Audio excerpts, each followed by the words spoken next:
All right, guys, welcome back to the Deep Dig of Sports Pod. I'm your host, Drew, with my other host right here next to me. What's up? It's D. Nice to see you again. Go ahead and hit that like button. Go ahead and subscribe. It really does help us out. And let us know in the comments how D's office is coming along. It's looking pretty nice. If I have to say so myself, this is a pretty sweet-ass sign. We also have the Buster Posey here. We have this picture with all the greats from the 49er team currently. Yeah, I said greats. What should he put on these shelves, though? Looking a little bare back there. Not to point it out, but I did bring it up. We're usually huddled around one mic in here, so we really spread it out because we need to get comfy. We got a lot to talk about today. A lot going on. We're going to touch base on all the coaching carousel going on in the NFC West. But first, 49ers have a game this week, a playoff game. 49ers Seahawks. How are you feeling about the Seahawks' chances against the 49ers? So for those of you that are not currently in California, it has been insane weather. So San Francisco is basically underwater. Might as well change its name to Atlantis. California in general is just basically, it has so much rain that they don't know what to do with it. So the longer that this rain goes on, and it is expected to rain on Saturday, I don't know what condition the field was in. I saw that they were doing some weird stuff where they actually took off the tarp and they had fans trying to air it out, big fans trying to air out the stadium, the grass. Someone was like, I'd never seen that before in my life. So with those kind of conditions, it does equalize things a little bit. But to be honest with you, I'm not really scared of the Seahawks. I think out of the three teams where it was coming down to, the Lions, the Packers, and the Seahawks, that was the team I was the least afraid of. Yeah, and we just want to say, did we say like, comment, subscribe? Yeah, I got that. Oh, okay, cool. Never mind. But go ahead and do it. Like, comment, subscribe. No, I'll just cut this. Cut. If it is the weather going to be a big factor. We've seen it's affected this 49er team against the Bears. It's going to be crazy. I mean, power's been going out in San Francisco. I hope everyone is okay. I know my power went out in Sacramento. But if the weather is going to be a big factor in this game, it could really affect Brock Purdy. We saw how it affects Jimmy Garoppolo. We've seen how it affects Trey Lance. It just gives another factor that helps the Seahawks have a chance in this game. They have a great running back, Kenneth Walker. I fully expect the 49ers defense to really shut him down. We have a great run game. So, I don't know. Is it going to be that huge of a factor when these are two run-heavy teams? Especially the 49ers have been hot throwing the ball, but Seahawks have great young corners that are really coming into their own. If the passing game gets shut down, this turns into who can run the ball better. And how are you feeling about that matchup?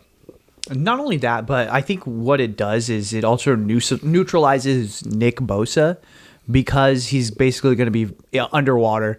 So that's one thing that was a really big factor in that Thursday night game against the Seahawks was that pass rush. And once Nick Bosa had one guy figured out, it was completely he took over the game. They could not drop back to pass. So that's one thing I'm going to be looking out for. How does Bosa look with the field and all the conditions?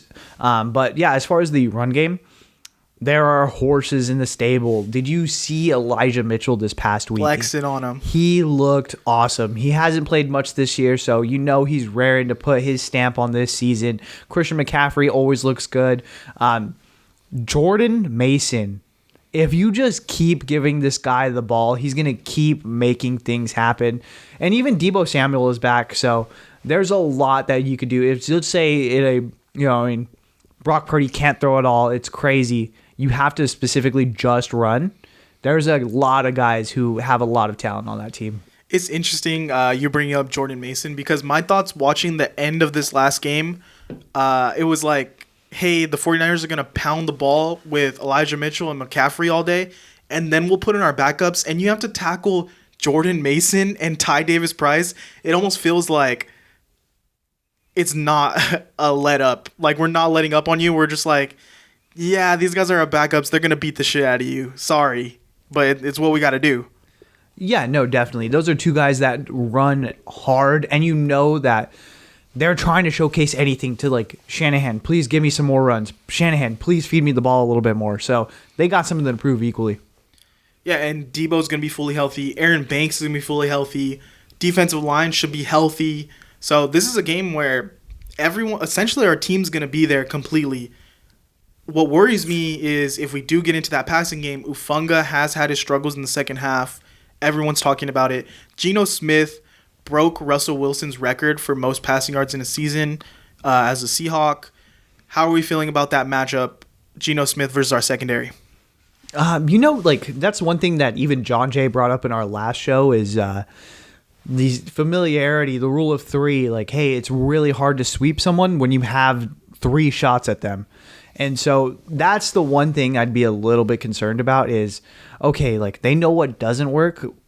Now they're going to try different things to make sure that they optimize. Like, hey, what did we do in these like last few games that actually had us like get success? So that's like Geno Smith.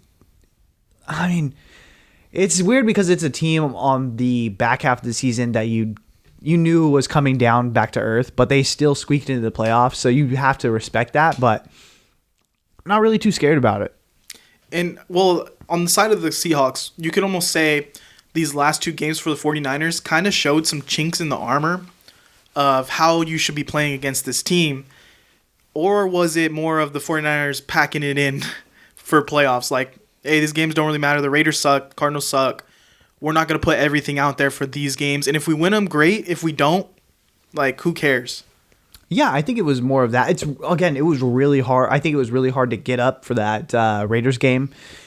They made the switch at quarterback. They're kind of in shambles. It's more of like it was a very much trap game without it being a real trap game. And then same thing with the Cardinals. It's just more of like, hey, like survive in advance. This team is heading into the playoffs more like the healthiest they've been pretty much all season. So I'm excited for it. I think going into it, this is a team that every single team in the NFC is fearing, and they're hoping doesn't come across their schedule. And I think like we saw Pete Carroll's comments of like, unfortunately, we have to play the 49ers. I don't know if that's all like him doing it for show or if he genuinely means like, hey, we're just happy to be here. Pack it in, guys. Yeah, I was fully expecting that. I don't know if it was like a story or a show or whatever where the coach goes and tells the media like, hey, we're just happy to be here. And then he goes in the locker room and is like, if you think we're going to fucking let up on, like he just starts ripping into the team. Mm-hmm. Is that Jimmy V from Survive in Advance? I think so. I think that's one of his. That's what I expect Pete Carroll to be doing is like, hey, the media, I'm going to tell them one thing, but the team, maybe in our locker room, we're going to try to believe. And so, you know, he knows though. The whole team knows that the 49ers are probably the best team in the NFC right now. And it's an uphill battle. When you lose to a team twice already, that has to shake you a little bit. But not as much. I mean, we've seen the Rams do it last year. They beat the 49ers after the 49ers beat the brakes off them a couple times. So, but I mean, it's different. So different circumstances. Leave a comment. Do you think the Seahawks even have a chance this game? What's the score going to be? How much the Niners going to win by? But moving on to something in the front office, right now there's a lot of coaching changes. There's a lot of personnel changes in front offices. Adam Peters for the 49ers has been a hot commodity. And I think even in seasons past, there's been rumors of him maybe getting other jobs. Right now he's been requested to interview by the Titans and the Cardinals. He's turned down both interviews. So what does that say to you right now? I know, and his reasoning was he said it was because he really wants to focus in on the 49ers playoff run. I'm not buying that at all. I think that he knows something's up with John Lynch. I think if let's say the 49ers make a deep run or even win the Super Bowl, knock on wood, let's say they win the Super Bowl, this looks like the best year that John Lynch could have. He made this huge Christian McCaffrey trade that changed the trajectory of the entire season. He drafted Brock Purdy, who looks like a diamond in the rough. If I'm John Lynch, I'm like, hey, like, let's pack up everything and I'm going out on top. Adam, don't go anywhere. If you just wait, you can take over this job. I feel like it's always kind of been that way. Like, he's like the highest paid assistant GM or whatever his title is now.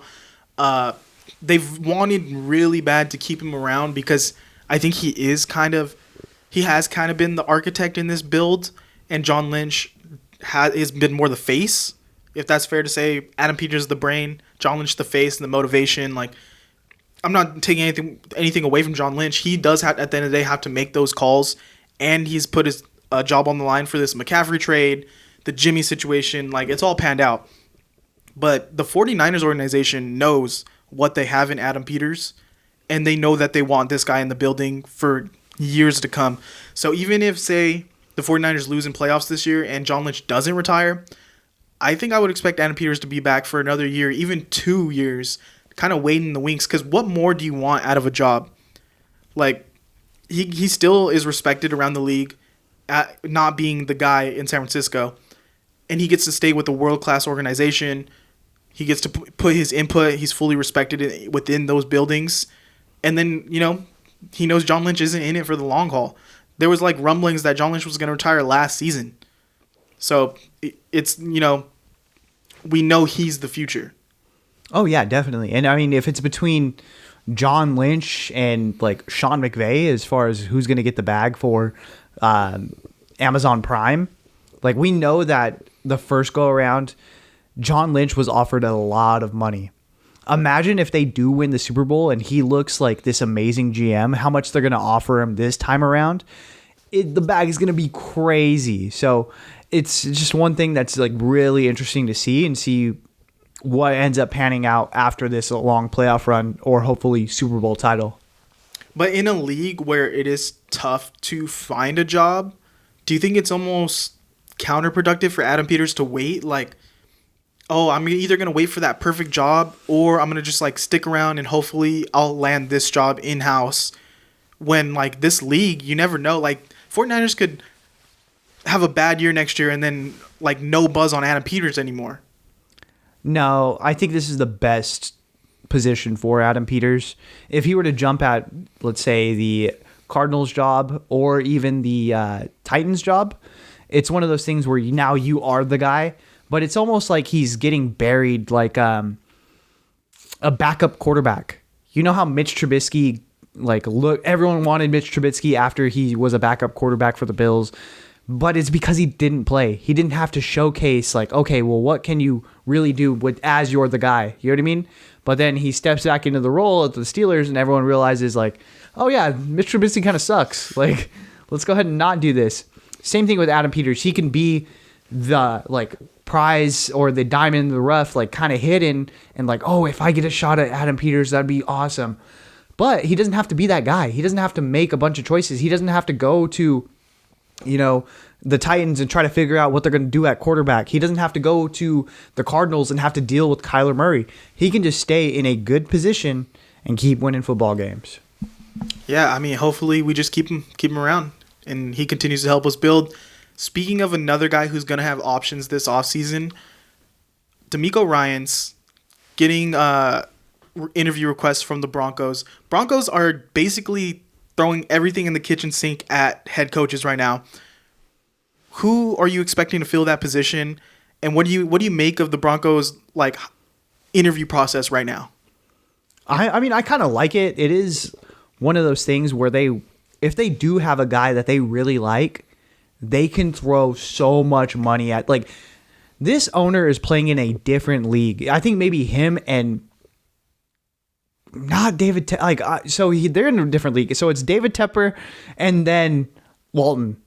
So I think it's one of those. If they really want Sean Payton, do you think that they would pay $200 million for him? I think so. But would Sean Payton even want to go? I think that he would much prefer. I'm hearing rumblings that he likes Kyler Murray, that he likes Justin Herbert. If I'm the Chargers, if Brandon Staley doesn't win a playoff game, we're going to go ahead and cut it. We're going to go get Sean Payton. As far as who's going to fill the role with the Broncos, I know you brought this up, but Jim Harbaugh isn't sounding too bad to me. Jim Harbaugh, the more I've thought about it the last few days, I think that's a pretty good one. I would even go as far as let's just get, how the Browns, when they kicked out Baker Mayfield, it's we need an adult in the building. let's go and get another retread. Let's get someone who's been a head coach before. I would look at Raheem Morris.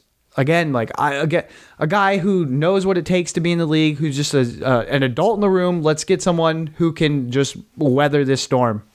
Yeah, I know what's weird to me is they have Russell Wilson, they have these pieces in offense, and it seems like they're just interviewing defensive coaches. Like they're really going to lean into their defense and say, hey, we're going to win games by scoring 10 points and giving up 3. If that's any omission on the Russell Wilson trade, like I think that's speaking volumes because they're not thinking, hey, we have a superstar quarterback, let's maximize that talent. They're more thinking, let's see if we can put up any points and shut out the other team. And, good on them for recognizing their mistake and trying to work with what they got. So they're talking to like Demeco Ryans, Jim Caldwell interviewed for them, Dan Quinn. If you want us to talk about another adult in the room, I think that's a great choice. Oh, yeah. But Jim Harbaugh, man, like I think they said that they were interested, but they hadn't requested an interview yet. Interesting spot for him because I think he can rally around a veteran quarterback like Russell Wilson and get these guys to believe and really focus on that defense. You got Patrick Surtain and Justin Simmons back there. You really just need to fill out your linebacking core and like get another defensive tackle in there, get some D linemen. They're looking pretty good on defense. So defensive coach, I think, is the way to go. It's just so tough because you're going to be hamstrung by Russell Wilson's contract. You know what I mean? And you don't have any picks. So what are you really going to do? Like, how can you start to build around it when you don't have any building blocks? So that'd be the one thing. If I was going to step in to be like a coach, I would have to know that I have guaranteed, like I would do a long contract. I would do like a 6 or 7 year deal just so I know I'm going to outlive Russell and I could look at him and be like, I'm going to be here longer than you. So we already know if it's me or you, it's going to be me. You know what I mean? Yeah, interesting. We'll cover more of that as it goes on, and maybe Demeco gets the job. We'll have a lot of videos on that. Right now, Sean McVay is a big topic in the NFL news. There was rumblings when he won the Super Bowl that he was going to retire and go into like the media. Aaron Donald was thinking about retiring. Now it's seeming more and more true that he's going to retire this offseason. He already talked to his coaching staff. He gave them full run to go get other jobs. And what you can do in the NFL is you can't block anyone getting interviewed for a job better than what they have. If it's a lateral move, you can block that interview. But he gave them permission to make lateral moves. They've already lost their offensive coordinator to his old job. He didn't go to like a head coaching job. He went back to college to be an offensive coordinator still. So telling signs that I feel like it's everyone get out of the building while it's burning down, and Sean McVay is leading that charge. How are you feeling about the Rams situation? I think it's pretty soft. I think McVay is hella soft. If I'm going to be honest with you, I had I got conviction about this. You're soft, bro. Like, and I know people are going to be like, well, look at it. Like, they have no picks. Their cap space is fucked. Like, they're tied to Matthew Stafford. Fuck them picks. You did this. It'd be different if it was like he stepped into this coaching position and didn't know what he was getting into, and all of a sudden he's stuck with Russell Wilson. But it's not. Like, you literally risked it all to win the Super Bowl, and you did. Good job. Kudos on you. But now you made your bed. You gotta sleep in it, bro. Like, if I was a Rams fan, I would be fucking pissed. I would be so mad at Sean McVay if he ends up leaving because, oh, well, you know what? This is hard. And we don't have any picks. We don't have any cap space. Oh, well, I'm out. Well, what are we going to do? We're screwed as a franchise for the next 5 years. Like, we were really banking on you, bro. We built this SoFi was built on this. So I would be pretty upset. I think it's kind of soft. Yeah, I did see people saying like, hey, it's not a soft move. He has to think about his family and all this. But in the same breath, it is kind of a soft move of like, you were there to build them up. But the second that things aren't going to be an easy ride, like Matthew Stafford, there's questions at quarterback now. Like, you have an aging quarterback who's always injured. That you chose, that you signed, That you chose went to re-sign, you know? That you went to Mexico to recruit. Let's go ahead. Jared Goff's looking pretty good at this point. Yeah. You have Aaron Donald, who was a guy that was borderline going to retire. Jalen Ramsey has not looked like the same corner that he usually was. So the defense is definitely not up to par. The offense is struggling to find ways to score points, despite having like Cooper Kupp still. It looks like getting rid of Robert Woods was a mistake. Guys that they signed like Allen Robinson didn't live up to the hype, which I was on from the get-go. I remember saying this whole time, why every season people want to say, well, Allen Robinson's a wide receiver 1. He should be getting paid. He should. And then the second he becomes a wide receiver 1, what happened? Nah. Didn't show up. So I'm pretty happy about that take. Running back has been a complete disaster for them for years. They haven't had a good running back. And Cam Akers just by default had to stay there because no one wanted him. So it hasn't been an easy ride this season, and I think it's wore Sean McVay down. But it does make you look at Kyle Shanahan and be like, wow, look at the shitty years Kyle Shanahan had to go through, and he never once wavered, and that team never once wavered. It almost makes you look around at the NFC West and see, like, wow, these hotshot young coaches that came in, once they get a bad season and they're kind of going rough, they kind of crumble. And Kyle Shanahan's powered through that, and he never gave up on like who he was as a coach and what he thinks his team is capable of. Yeah, and I think it is kind of karma. Like, you did treat Jared Goff like shit. You did treat Cam Akers like shit. And once the goings get tough, you're just gonna bow out, bro. Like, they did soft push away OBJ. They didn't want to pay Von Miller. Yeah, I mean, Robert Woods got tossed away. So it's like all those picks that they said, fuck them picks. Now it's kind of like, well, it's all coming back to bite you. And like, again, it worked out in a sense because you did win the Super Bowl. You won the highest thing, but like you don't want the 1 year flame out. You want the dynasty. You want to be good. You want to be the Steelers where no matter what, you have a winning season. You want to be, who am I thinking of? You want to be the Seahawks. Like, as shitty as it was, yeah, you traded away your franchise quarterback, but you turn around and you made the playoffs. And you got a lot of young talent in place. Yeah, so it's like you want to be where your floor is just being a solid team. And with the Rams, they just weren't that. Like, it was boom or bust, and they busted, and now McVay's out. And it's tough to really like see the pathway to a better future for that Rams team specifically because they locked into all their players. They locked into Matthew Stafford. Like, I know Baker Mayfield, I think he is a starting quarterback in this league. He's gone bashed on, but he's given the fans a little bit of hope in LA from what they've seen. Even if they wanted him back, they can't start him because Matthew Stafford is locked in for the next 3 years unless he retires. So would you leave $100 million on the table? I wouldn't. No, and Matthew Stafford's a gamer. Like, all credit to him. He's a tough guy. He's gonna play through injuries, so he's not retiring on this contract. At the end, maybe, but even if you wanted Baker Mayfield to come in and like maybe compete, are you really gonna sit that much money on your bench with Matt Stafford? I think Kyle Shanahan would do it. Yeah. But McVay, I don't think they're doing that in LA. Bro, if I'm Matthew Stafford, I'm doing everything to get on that field. And if you bench me, you bench me, bro. Like, hey, whatever, you're going to still pay me. I'm going to get my bag. Do you think the Rams season and the 49ers season would have flipped if the McCaffrey trade went to the Rams? I think they had so many holes on that team that McCaffrey would have just been a Band-Aid. I think they would have won maybe 3 more games, but I don't think that swings.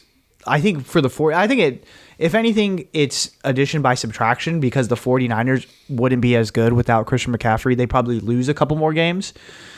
But no, I don't think it makes the Rams I don't think it makes them look any better, if that makes sense. Well, we'll just have to wait and see what happens with Sean McVay. Right now, another NFC West team that's going through it, the Cardinals. Oh, a lot of storylines out there. They fired. Well, first of all, they extend their quarterback, right? They extended Kliff Kingsbury Kliff Kingsbury for 5 years. For 5 years. Then they extended their GM at the same time for 5 years. There's going to be a pairing that's going to last for through the end of time. Future's here. The future is now. And then they extend Kyler Murray after he bitches and complains. So you lock into your head coach, your GM, and your quarterback. That's your nucleus going forward. One season in, they fire their head coach Kliff Kingsbury. The GM steps away, and now they're saying Kyler Murray is going to have say in who the next head coach is. What's going on in Arizona? There was rumblings about Kliff Kingsbury getting fired about halfway through the season. And it was just one of those things where I was surprised that they even extended him because it didn't look good. Again, like I had talked to Casey Jones in our fantasy league. He's a Cardinals fan, and he was like, hey, I think I told him bro, Kyler's only good. He's a good first half of the season quarterback.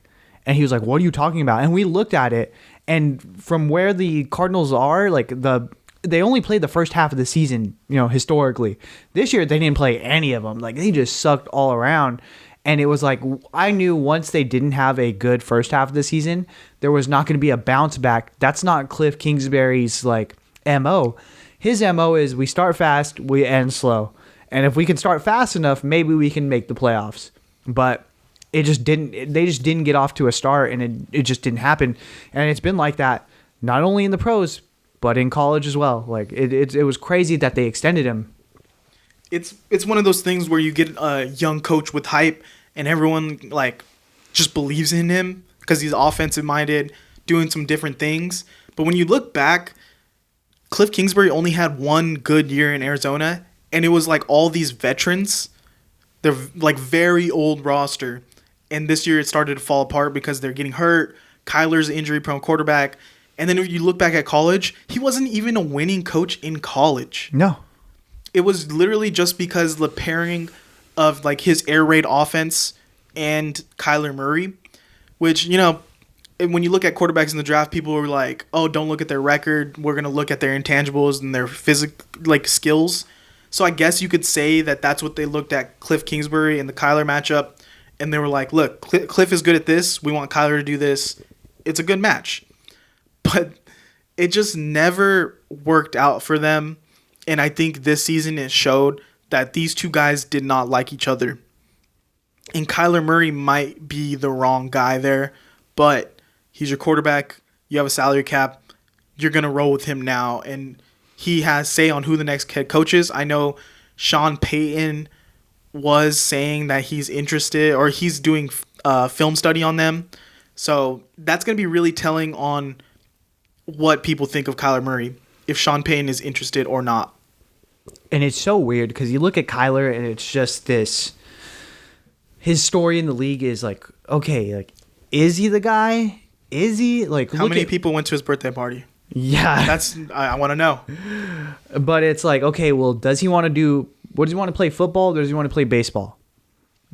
Does he really want to be on this team, or does he not? Does he actually put in the work? Does he actually put down Call of Duty every once in a while and actually review film? So it's a bunch of these weird questions around him. Is he a team guy? Do players actually like him? Did you see DeAndre Hopkins yell at him on the sidelines? Is that why he's being traded now? There's a bunch of weird shit going on. And it's just one of those things where if you were to put it in a vacuum, hey, look at this guy. He can be a top 10 or even top 5 quarterback. But then you have to open it up and okay, well, but is he a leader? It's one of those things the intangibles are really weighing him down. And it's what I think of when people were talking about quarterbacks and do they have the locker room? Do the guys believe in them?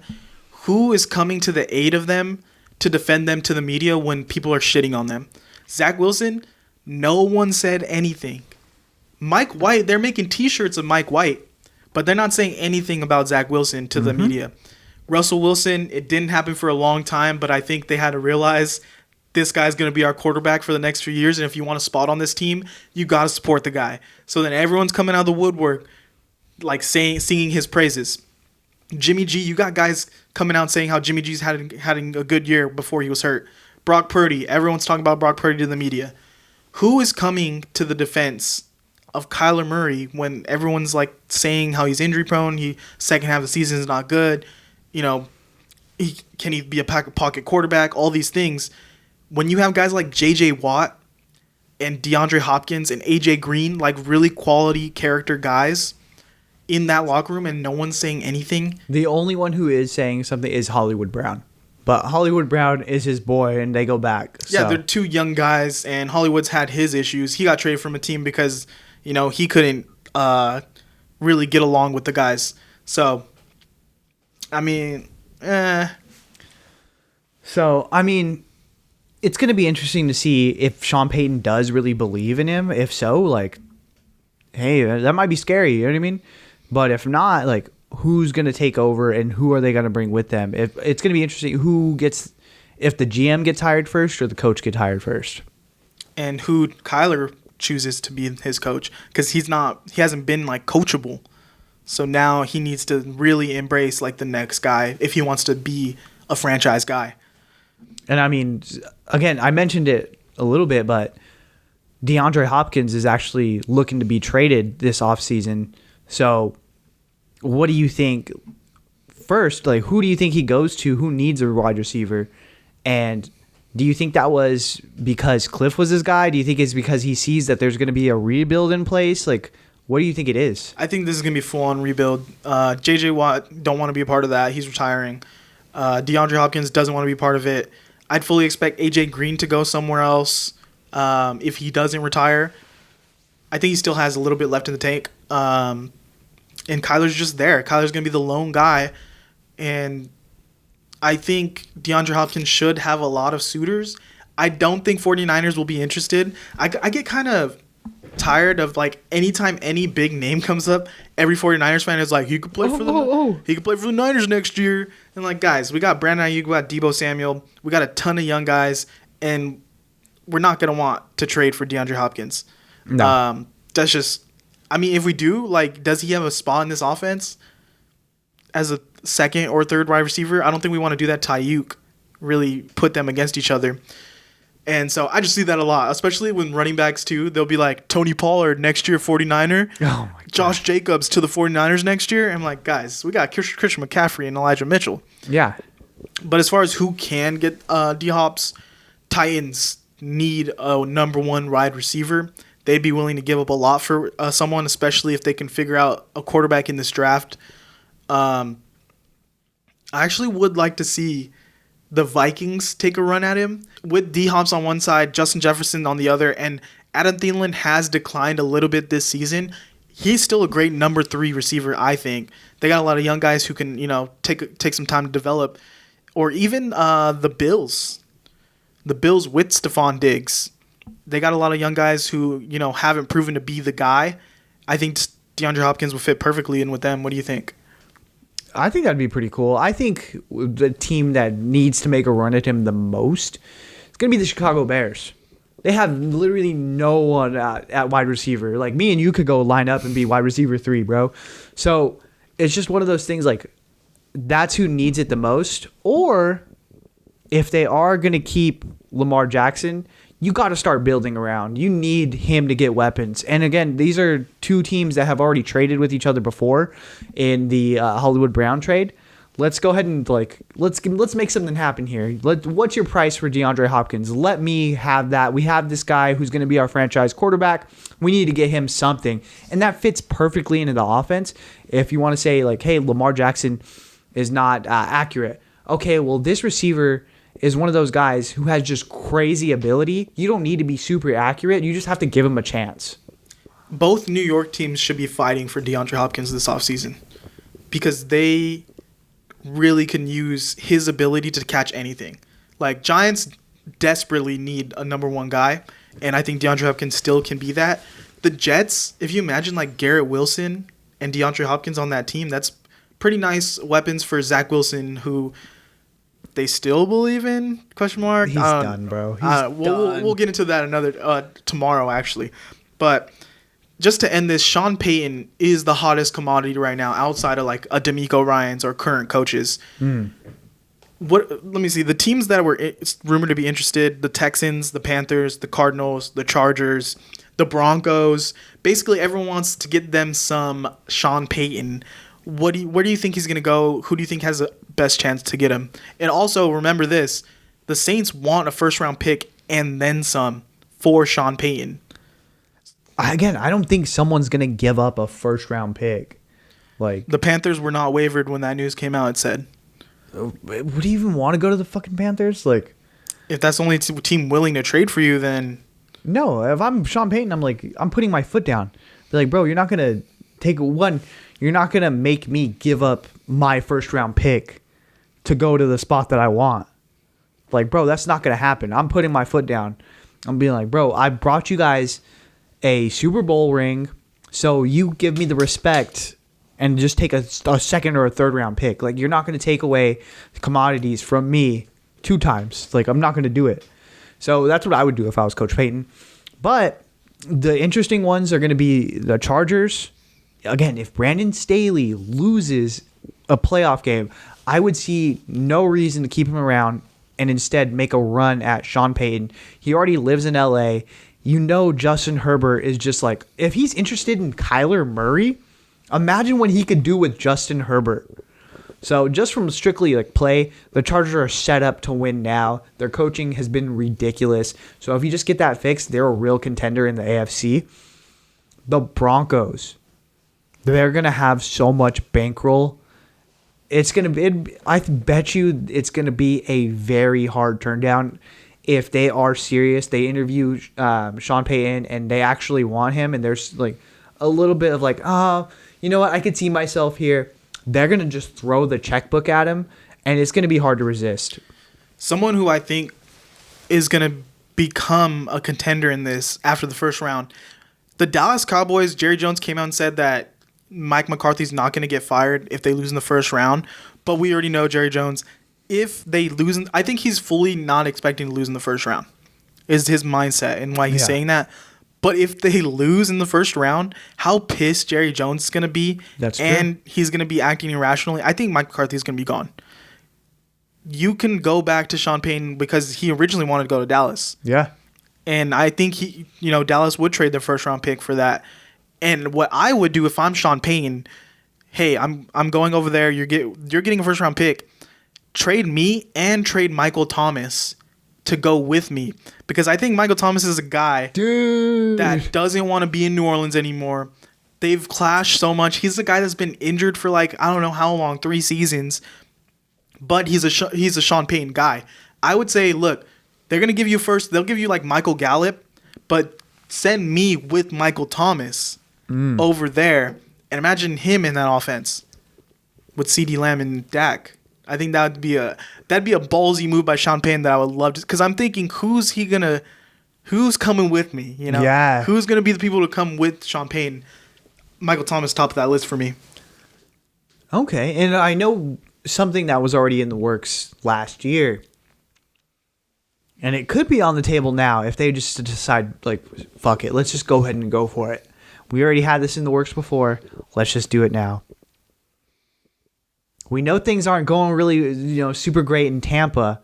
What if they do the Tom Brady, Sean Payton in Miami with the Dolphins? Because that was already on the table. They were looking at Tom Brady being owner-player and Sean Payton coming in and coach. You want to talk about irrational moves from owners? The Dolphins owner would seem like a guy that would fire his whole staff. Even though it's Mike McDaniel, who is a promising young head coach, at the end of the day, they did finish with as many wins as they had the previous year. And again, like, you're not tied to Tua. You're not gonna pick up his 5th-year option. You don't even know if this guy's gonna play anymore. So, bringing in Brady, bringing in Payton, and it's a pretty quarterback deep draft. You can draft a guy in the 3rd round, sit behind Brady for a season, and then like see what happens. Yeah, I mean, again, it's not crazy. They were going to do it last offseason.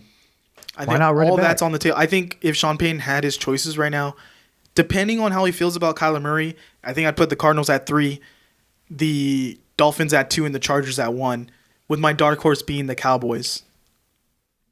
I forgot about the Cowboys completely. That's actually all right. I think it's gonna be his night for him. I would do the number 1 Cowboys. Like if any spot's gonna open up, it's gonna be the Cowboys. I would want that one. Then it's gonna be the Chargers just because of the quarterback and the defense is already pretty nasty. And then 3, just for the money, the Broncos.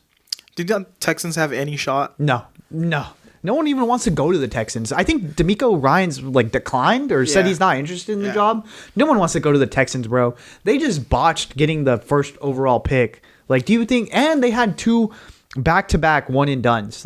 Nobody wants to go there. Would you think the Titans would, if Titans got Aaron Rodgers, they would let go of Vrabel and get Sean Payton in the room?